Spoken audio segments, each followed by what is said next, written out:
Snow drifted across the stone steps of Dunraven Hall like pale spirits wandering through the Scottish winter, softening the edges of the grand estate until it seemed carved from moonlight. Inside, chandeliers blazed with arrogant brilliance, their golden shimmer clashing with the icy hush outside. Lady Eleanor Ravenswood paused at the entrance of the ballroom, fingers curled tightly around her gloves, steadying the breath she refused to let tremble.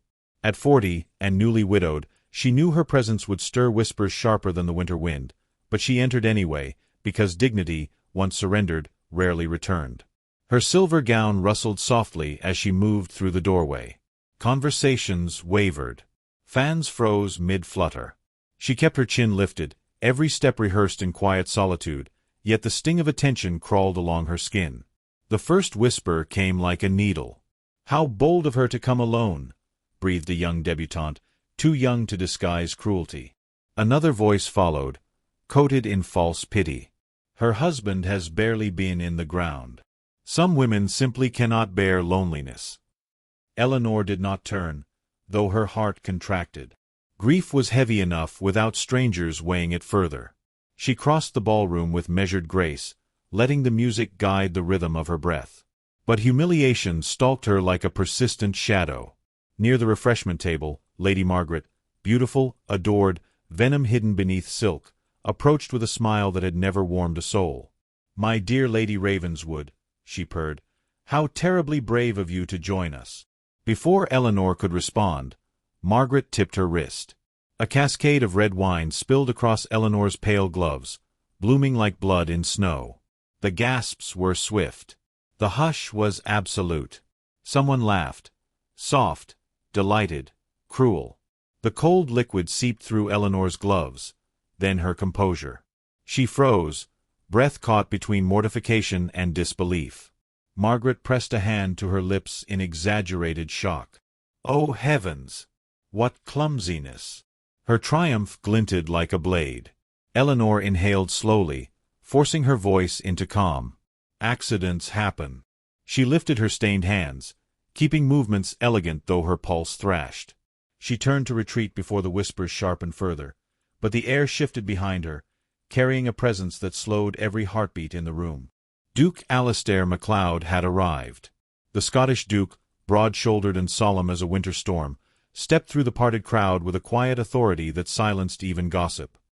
His dark Highland attire deepened the severity of his features, but his eyes, those storm-colored eyes, fixed on Eleanor with something startlingly human. Not pity, not judgment, outrage. He stopped beside her, his height casting a protective shadow. "Lady Ravenswood," he said, voice low, steady, undeniably commanding, "allow me." Without waiting for permission, he took her stained glove gently in his large hand, lifting it as though it were something precious rather than something mocked. The ballroom erupted in murmurs. Eleanor felt heat rush to her cheeks. "Your Grace," she whispered, "there is no need." "Truly." "There is every need," he replied, tone carved from stone. "No guest under my roof shall be treated with such discourtesy." Under his roof. She blinked, surprised to remember the celebration was indeed held at his winter estate, hosted on behalf of his distant cousin. But no one had expected the Duke, renowned for avoiding society, to appear. He offered his arm, ignoring the stares sharpening around them. "Walk with me." For a moment she hesitated, aware that accepting his escort would ignite scandal hotter than wine spilled on silk. Yet his steadiness anchored her frayed composure. She placed her hand upon his arm. Warmth shot up her fingertips, startling in its gentleness. They crossed the ballroom. Conversations faltered wherever they passed. Eleanor felt her humiliation cooling, replaced by a fragile, unfamiliar sensation, safety. Or something dangerously close to it. In the quiet corridor beyond the ballroom, she withdrew her hand. "Your Grace, you did not need to involve yourself. I have learned to endure such moments." "That," he said, turning toward her, "is what troubles me." Candlelight carved warm gold along his jaw, softening his sternness into something strikingly noble. "You speak of endurance as though cruelty is your due. It is not." His words, so unexpectedly sincere, rattled her more than Margaret's malice. "Society has its expectations," she murmured. "And I have mine," he countered, folding his hands behind his back. "Respect, dignity, these are non-negotiable under my roof." Before she could reply, shrill laughter echoed down the hall. Someone had stepped near the ballroom doors, loud enough to be heard deliberately. "Did you see that?" the voice exclaimed. "The Duke escorting the widow. Imagine the speculation." Eleanor's breath hitched. Heat prickled her neck. She took a step back from Alistair, fear blooming where gratitude had been. "This will be misunderstood," she whispered urgently. "Everything is misunderstood when it comes to widows." Alistair did not move toward her, but his eyes held hers with unwavering intensity. "Let them misunderstand," he said. "I am not concerned with whispers." But she was. Whispers had the power to ruin reputations, fracture livelihoods, and sentence a woman to a lifetime of silent exile. She opened her mouth to protest when she realized.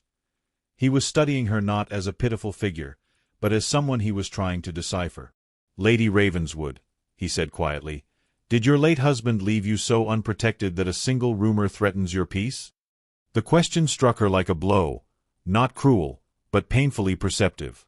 She looked away, unable to form an answer. And the Duke, seeing her silence, inhaled as though understanding more than she had spoken. "I see," he murmured, voice softer than she had imagined possible. Before she could steady herself, he stepped closer, only by an inch, yet enough to send her pulse spiraling. "You need not face this evening alone." Her breath caught. "Your Grace, why extend such kindness to me?" A pause. A heartbeat. A truth hovering unspoken. And then, quietly, firmly, he answered. "Because cruelty offends me far less than wasted courage. And you, Lady Ravenswood, possess far more courage than they deserve to witness."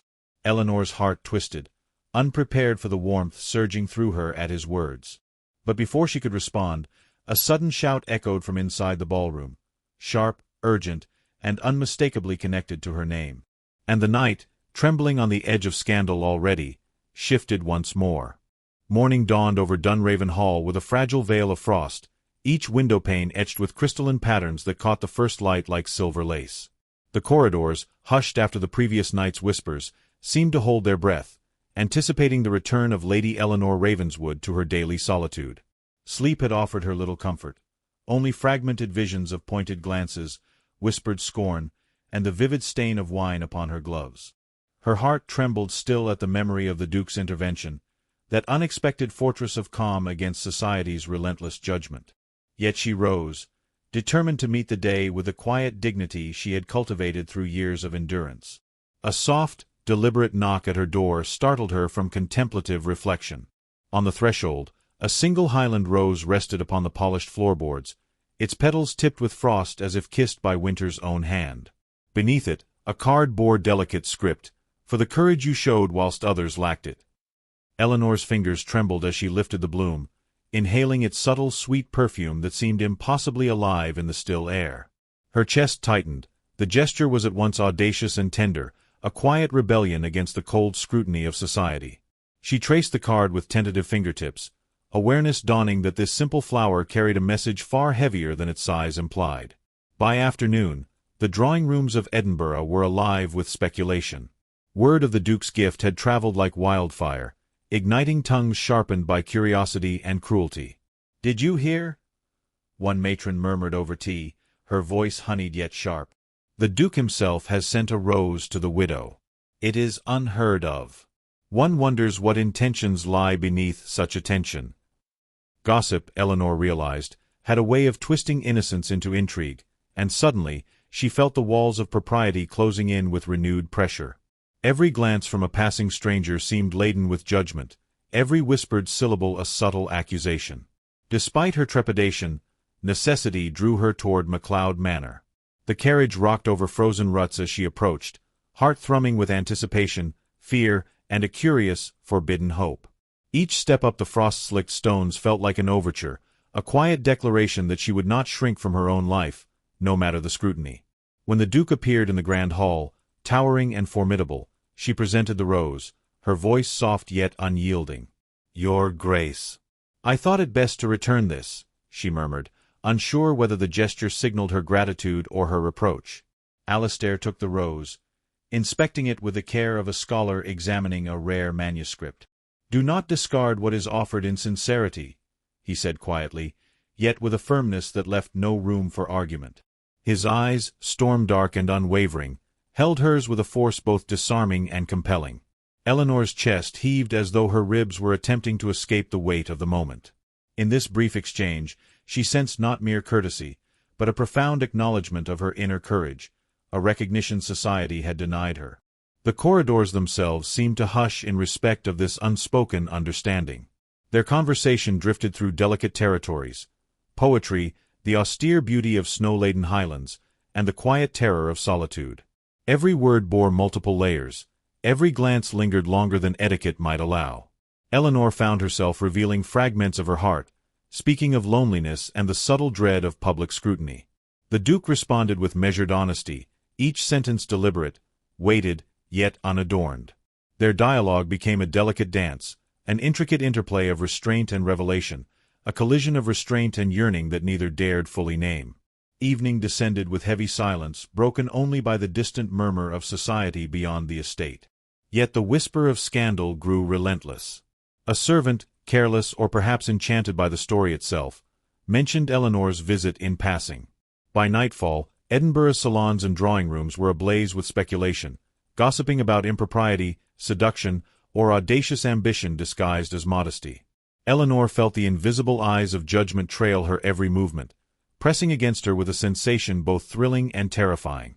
She walked the halls of her chamber in slow measured steps, imagining shadows where none existed, fearing murmurs that might have been the wind itself. Late that night, another token arrived. This time, a leather-bound book of poetry, scented faintly with lavender, lay upon her desk, waiting.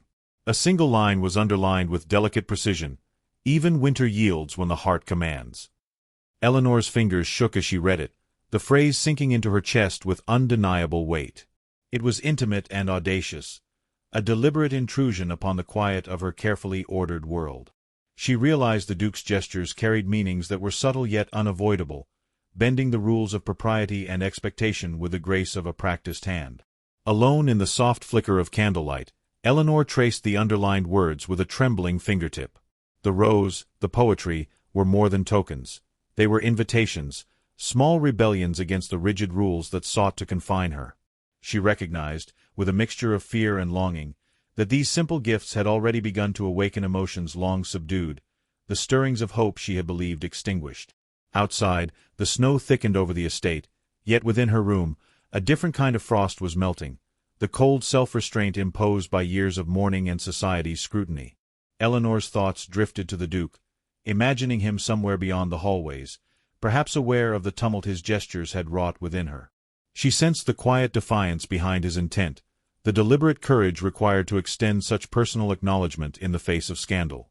Each token, each whispered implication, carried the weight of a choice: to respect propriety or to honor the undeniable stirrings of the human heart. She felt herself poised at the edge of something forbidden, yet irresistible, the gentle pull of a connection that society could neither comprehend nor permit. The candle guttered low, casting flickering shadows across the chamber walls. Eleanor's breath caught, a tremor she could neither suppress nor explain. Outside, whispers would inevitably continue, stretching across drawing rooms and salons, carrying judgments and intrigue alike. Yet within her private space, she confronted a truth more compelling than rumor: that small gestures, delivered with sincerity and audacity, could awaken a heart thought lost to years of mourning. And somewhere, far across the frost-bitten gardens of Dunraven Hall, she knew the Duke's intentions lingered, patient, observant, and entirely unrelenting. Even as the night pressed on and the world beyond her window lay hushed beneath snow, Eleanor understood that her life had shifted irrevocably. The rose, the poetry, the gaze of the Duke, all were signals of a path she had never dared imagine. And though scandal would surely follow her, she felt the first embers of a truth that would not be denied. Some gestures, no matter how delicate or discreet, carry the power to reshape destiny. The quiet room seemed to pulse with anticipation, shadows lengthening as if in homage to the unspoken promise that lingered between frost and candlelight. The storm arrived without warning, rolling over the Scottish Highlands with an unrelenting fury that rattled the windows of Dunraven Hall. Eleanor had set out that afternoon with a fragile sense of purpose, intending only to return the Duke's poetry book and retrieve what she felt might be a dangerous intimacy.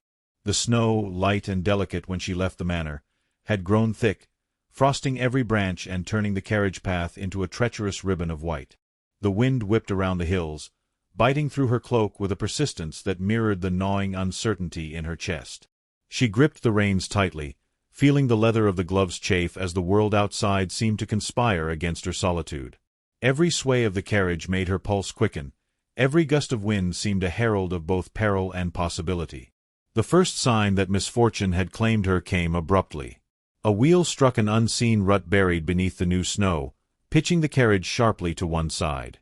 Eleanor's heart leapt into her throat, a brief scream caught between fear and reflex. With great effort, she managed to steady the horse, its breath steaming in the icy air.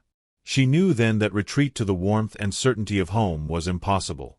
Compelled by necessity, she guided the carriage toward the nearest shelter, a hunting lodge on the Duke's estate, seldom visited by guests. She had not expected that fortune, or fate, would deposit her at the threshold of the very man who had unsettled her heart.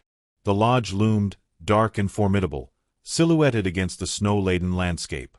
Its windows glimmered faintly with candlelight, promising warmth yet concealing the presence of the man she sought. Eleanor's hands trembled as she opened the door, stepping inside to be met with a familiar scent of burning pine, the sharp tang of smoke and wax mingling with a subtle perfume that was unmistakably the Duke's. She could hear the low murmur of the wind against the outer walls, a persistent lament that seemed to echo the anxious rhythm of her own heart. She drew her cloak tighter, attempting to steady both breath and resolve, when the Duke himself emerged from the shadows, tall and formidable as the mountains beyond. His eyes, dark and piercing, regarded her without reproach. "You should not have come out in such weather," he said, voice calm yet threaded with concern. Eleanor's pulse quickened, not from fear alone, but from the intensity of the moment. The lodge, illuminated by the warm glow of firelight, seemed to shrink around them, as if the storm outside had distilled all attention into the two of them alone. She felt, for the first time, that the world beyond this room had ceased to exist, leaving only the jagged tension that coiled between them like electricity. They sat together near the hearth, their cloaks shedding snowflakes as they thawed, the warmth embracing them with an intimacy Eleanor had not expected. She dared to look at him fully, noting the quiet strength in his posture, the faint shadows beneath his storm-colored eyes that betrayed a man accustomed to restraint. Words came haltingly at first, careful and deliberate, each phrase chosen to convey civility yet weighed with unspoken meaning. Eleanor found herself confessing the small terrors of loneliness, the lingering ache of being judged, and the quiet desperation of a heart that had grown accustomed to hiding its desires. Alistair listened without interruption, his gaze unwavering. There was a gravity in his presence, a patient intensity that allowed Eleanor to expose herself in fragments, knowing he would not recoil. "You speak of courage," he said quietly, "but you forget that to endure is not the absence of fear. It is the acknowledgment of it, and the choice to proceed regardless." His words, though measured, carried the full force of conviction, and Eleanor felt an involuntary shiver ripple through her. Courage, she realized, had been the very currency by which he measured her, and it humbled her in ways she had never imagined. For the first time, the Duke allowed a hint of vulnerability to slip through the usual stoicism. He spoke of years shadowed by grief, of a life confined by duty and expectation, and of a solitude that had been self-imposed yet no less painful. Eleanor, listening, felt the weight of their shared loneliness, a bridge forming between two souls hitherto separated by decorum and circumstance. The fire crackled, the shadows danced along the walls, and in that small, confined space, the world of judgment and rumor receded, leaving only the raw, honest landscape of human longing. Then, as though propelled by inevitability, the unspoken drew near, magnetic and impossible to ignore. A single, fragile silence stretched between them, broken only by the occasional pop of the fire. Eleanor's heart pounded as she felt the Duke's presence inch closer, a deliberate closeness measured in the faint heat that radiated from him. Lightning flashed through the window, illuminating the room in stark, sudden clarity. Eleanor's breath caught, a whisper of fear escaping her lips. "We must not," she murmured, the weight of propriety pressing upon her words. Alistair's reply was low, deliberate, and suffused with the quiet authority of a man who would not bend to expectation. "Then tell me to stop, and I shall obey, though my heart will not." The words settled over her like the hush before a storm's eye. Eleanor did not move, did not protest, and in that suspended moment, the world contracted until it contained only them. The kiss that followed was tentative yet reverent, slow as if measured to ensure that neither heart would break from haste. It carried the weight of years, of longing, and of a society that would never forgive such audacity. Time itself seemed to pause, allowing the two of them to exist solely in the fragile intersection of restraint and desire. Their lips parted, leaving Eleanor breathless, aware of the magnitude of what had transpired. Yet the intimacy was fragile, dangerous, and entirely forbidden. The room had never felt so small, the fire so alive, and the storm outside so distant. She dared to meet his gaze, and in that look, 1,000 unspoken words passed. Confessions, hopes, fears, and the quiet, terrifying thrill of a connection that could not be named aloud. And then the door burst open. The sudden intrusion was jarring, shattering the fragile cocoon they had inhabited. A servant, breathless and wide-eyed, delivered news that seemed almost too cruel for coincidence. "My lord, the scandal has reached Edinburgh. They mean to ruin her." Eleanor staggered back, a gasp caught between disbelief and dread. The kiss, the confession, the delicate admission of hearts, now collided violently with the world outside. The storm outside mirrored the storm within, snow whipping past the windows, wind lashing against the walls, and the truth of society's relentless judgment closing in. In that instant, Eleanor realized that nothing would ever remain as it had been. The stolen intimacy, the quiet confession by firelight, had irrevocably altered the trajectory of their lives. And beyond the tremor of fear, a flicker of something more stirred, hope, audacious and fragile, that the bond forged in secrecy might yet withstand the scorn of the world beyond. Even as the snow pressed against the lodge walls, Eleanor understood that the path forward would be neither easy nor safe.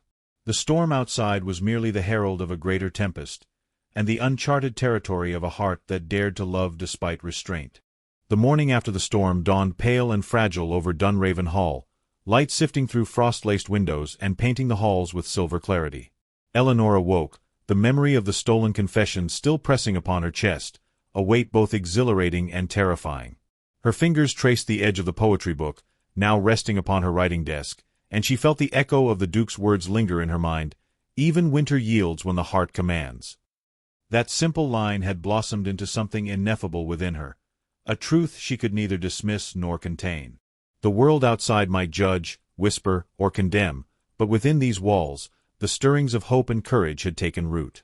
Her reflection caught her by surprise, framed in the frost-patterned mirror, a widow of 40, marked by sorrow yet touched with an unanticipated light, the subtle warmth of a heart once closed now quietly daring to open. She dressed with care, the folds of her gown brushing against her ankles, and descended the marble staircase with a deliberate grace. Every step felt as though it carried her closer to a confrontation she had long feared yet silently desired.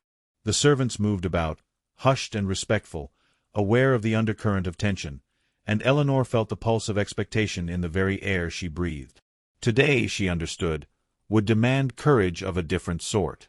In the great hall, the Duke awaited, tall and resolute, his presence commanding the space without ceremony. The flicker of candlelight danced across his strong features, casting shadows that softened the severity of his expression, revealing the man beneath the stoicism. Eleanor approached, her heart thrumming with an awareness that this moment would alter the course of their lives. Every detail seemed magnified. The crisp rustle of her gown, the faint scent of pine lingering in the air, the subtle tension of restrained anticipation. She felt seen, truly seen, for perhaps the first time in years, and it left her both exhilarated and vulnerable. "Lady Ravenswood," Alistair began, his voice steady yet threaded with a force that rendered hesitation impossible. "Yesterday, amidst snow and silence, I offered my heart in truth. And yet I know the world beyond these walls will not suffer such candor lightly. I cannot retract what has been spoken between us, but I will speak it anew, so that no shadow of doubt may remain." Eleanor's breath caught as his words flowed with quiet authority, each one deliberate, each one a lifeline across the chasm of uncertainty she had navigated alone for so long.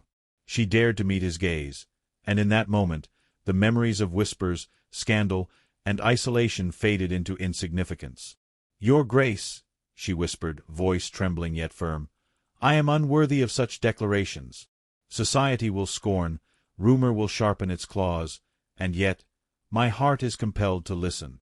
Her confession was tentative, careful, yet it carried the undeniable weight of truth. The air between them seemed to vibrate with tension, charged by vulnerability and longing, every heartbeat a silent drum of anticipation. Alastair advanced slightly, the distance between them charged with unspoken promise. "Eleanor, your worth has never been in doubt to me. Courage, kindness, the strength to endure, they have revealed more than any title or expectation could. I declare now, in words deliberate and without hesitation, my heart belongs to you, beyond scandal, beyond reproach, beyond the world's cruel conventions." His voice resonated through the hall, firm and unyielding, yet softened by an intimacy that pierced Eleanor's very soul. The declaration was not a mere statement. It was a promise, an irrevocable acknowledgment of shared longing and mutual recognition. Tears pricked Eleanor's eyes, unbidden and relentless.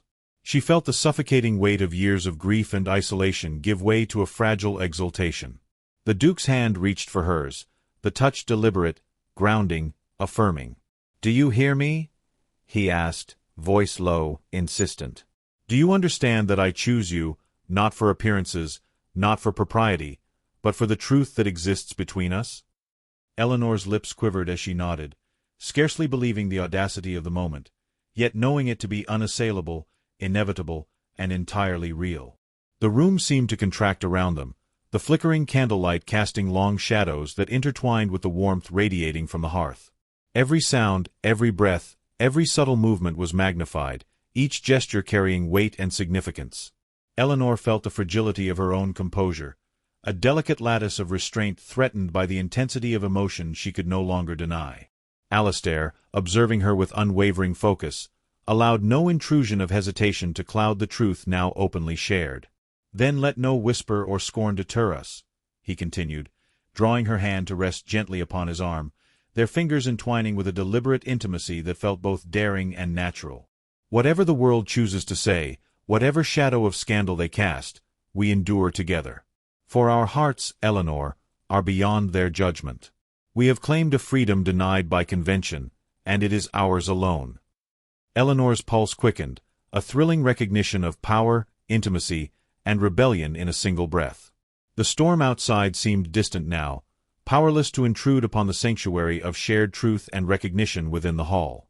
They stood together, a tableau of restraint and revelation, hearts laid bare beneath the austere grandeur of Dunraven Hall. Eleanor dared a small, trembling smile, the first truly hers in many years, and the Duke's gaze softened imperceptibly in response. In that gesture, worlds shifted, unspoken promises solidified, and a fragile equilibrium between propriety and desire was established. It was not a conclusion, not yet, but a moment of resolution nonetheless, a declaration made, a truth shared, and a bond forged in the crucible of secrecy and courage. The day waned, and shadows deepened across the hall, yet Eleanor felt no fear of darkness. Within her chest, a fire had been kindled, faint but unyielding, promising warmth and strength to confront the inevitable repercussions of their choices.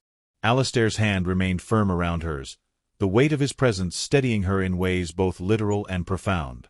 Outside, the world may have prepared for judgment, but within these walls, hearts had spoken truths that would no longer be silenced. And as the candlelight flickered one last time before the evening, Eleanor felt the pulse of anticipation and uncertainty. The world outside would not pause, nor forgive, nor allow them easy passage. Yet here, in the quiet aftermath of declaration, in the warmth of firelight and the tremor of confessed hearts, she understood the immutable truth. Love, once declared, could not be denied. Still, somewhere beyond the windows, shadows waited, rumors stirred, and society's relentless gaze would descend. They had claimed victory in this intimate hour, yet the storm, far greater, far more insidious, was only just approaching. The first light of dawn crept over the snow-laden hills surrounding Dunraven Hall, painting the estate in a pale, ethereal glow. The air was crisp, carrying with it the faint scent of pine and frost, yet inside the great hall, warmth radiated from the hearth, mingling with the pulse of hearts long restrained. Eleanor moved slowly across the polished floors, her gaze drawn to the intricate patterns of the carpets, each step measured, deliberate, as though the very act of motion demanded courage. She knew today would not allow for pretense. The consequences of yesterday's declarations awaited with unflinching scrutiny. Yet in that quiet moment, before the world intruded, she felt a fragile but undeniable certainty, that her heart, once hidden beneath layers of grief, now possessed a life of its own. Alastair stood near the window, the morning light framing his dark profile with a halo of quiet authority. He turned as she approached, storm-colored eyes softening, yet resolute. "Eleanor," he murmured, the single word carrying the weight of both command and entreaty. She felt her chest tighten, anticipation mingling with fear, for she knew that the world beyond these walls would challenge the delicate equilibrium they had forged.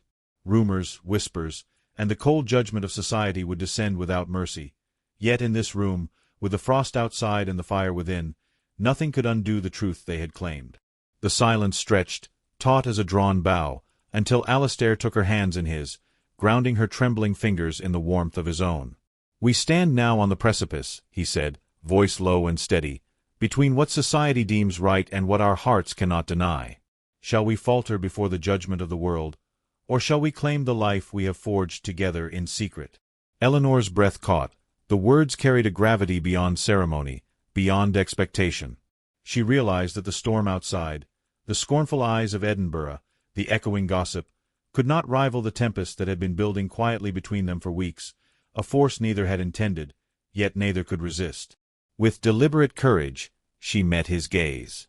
"If the world comes for us, it shall find us unyielding," she replied, voice steady despite the rapid beat of her heart. "I will not allow whispers to dictate the life that truth has offered me." Her words, simple yet resolute, hung in the air like the first notes of a hymn, asserting both defiance and hope. The Duke's lips curved in the faintest acknowledgment, a shadow of a smile that carried warmth, reassurance, and the unspoken promise of unwavering loyalty.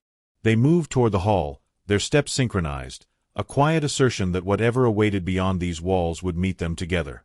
The servants, discreetly observing from the edges of corridors, sensed the gravity of the moment and afforded them silent passage, recognizing that history often passed through the hearts of those who dared to defy expectation. The world would have its judgment, the critics its whispers, yet Eleanor and Alastair understood that the truth of their union was a force untouchable by rumor, resilient against scandal, and luminous amidst the darkness of public scrutiny. At the entrance to the drawing-room, the first emissaries of society had arrived. Eyes widened, mouths parted, and the hush of anticipation pressed against them like the cold of winter against bare skin. Ladies in silks murmured behind lace fans, gentlemen shifted uneasily, uncertain how to respond to the spectacle of the Duke and widow standing side by side, unshaken by the insinuations that had sought to weaken them. Eleanor felt a thrill of audacity mixed with terror. This confrontation had been inevitable, yet its reality surpassed even her wildest imaginings. Alastair cleared his throat, and the voice that had commanded respect across Highland estates now carried through the hall with deliberate authority. "Let it be known that Lady Eleanor Ravenswood is under my protection. Her virtue, her courage, and her dignity are neither subject to rumor nor diminished by those who would slander her. Those who presume to judge shall find that their scrutiny holds no sway here." A tremor ran through the assembled crowd, a mixture of awe, disbelief, and envy. Eleanor's chest swelled with pride and relief.